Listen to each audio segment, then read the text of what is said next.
দেখো এখানে একটি প্রশ্ন আছে, একটি শ্রেণী এলসিআর বর্তনীতে আবেশক, ধারক ও রোধকের প্রান্তীয় বিভব প্রভেদ হলো যথাক্রমে 30 ভোল্ট, 30 ভোল্ট, 60 ভোল্ট। বর্তনীতে প্রযুক্ত ভোল্টেজ ও তড়িৎ প্রবাহের মধ্যে দশা পার্থক্য কত? এটা কিভাবে বলবো আমরা? প্রথমে এলসিআর এর একটা সার্কিট তৈরি করি। এল সি এবং আর পরিবর্তী প্রবাহের সাথে এই যুক্ত করা হলো। কারেন্ট ফ্লো হচ্ছে কত? আমি ধরে নিচ্ছি কারেন্ট ফ্লো আই। এটা ইন্ডাক্টর আবেশক এল, ক্যাপাসিটর সি এবং রেজিস্টর আর। কি দেওয়া আছে প্রশ্নে? আবেশক এবং ধারকের বিভব প্রভেদ 30 ভোল্ট এবং 30 ভোল্ট। মানে হলো আবেশকের বিভব প্রভেদ ভিএল এবং ক্যাপাসিটরের বিভব প্রভেদ ভিসি দুটো সমান। আমরা কি জানি?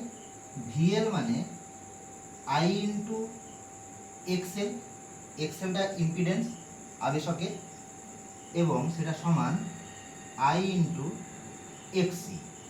এক্সিটা কি? এটাও ইম্পিডেন্স ক্যাপাসিটরের। উভয় পাশ থেকে আমরা আইটাকে কেটে দিলাম, কি পাচ্ছি? এক্সএল সমান এক্সি। কি দাঁড়ালো তাহলে?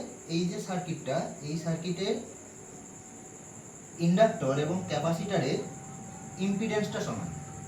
কোনো এলসিআর বর্তনীতে যদি ইম্পিডেন্স ইন্ডাক্টর এবং ক্যাপাসিটরের সমান হয়ে যায়, তাহলে আমরা বলতে পারি এই এলসিআর সার্কিটটা অনুনাদিতে রয়েছে।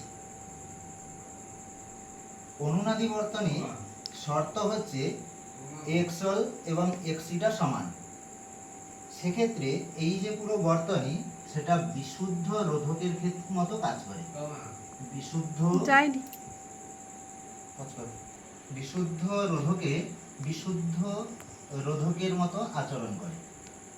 বিশুদ্ধ রোধকের মতো আচরণ করবে।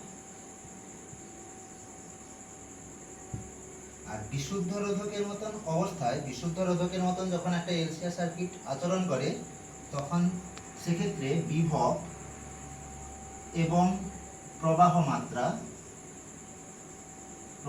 মাত্রা এদের মধ্যে দশাকোণ কত হয়? এদের মধ্যে দশাকোণের পার্থক্য হয় 0 ডিগ্রি।